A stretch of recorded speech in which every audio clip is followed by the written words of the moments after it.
小型点焊机就选阿威兹。首先，我们需要把电池的正极先焊起来。我用的是阿威兹 U3 家用点焊机，主体内置了一个1100毫安时的电源。这款点焊机是非常适合小白用的，0.2毫米左右的镍片一点问题都没有。等随着你的技术越来越精湛，0.3毫米的镍片也能焊。开机后我们可以看到它有多种模式供我们选择，小白直接选择这个自动模式干就完了。先识别出电池的正负极，负极标注了，那么负极的对面就是正极。接着我们把18650的电池正极先串联起来，镍片放在电池的正确位置上，用点焊机依次点焊好即可。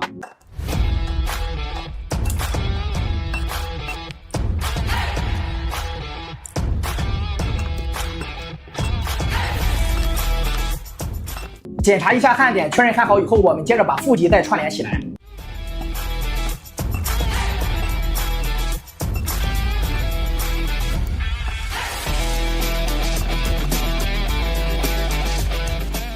最后这一段因为要接导线，所以预留的长一些。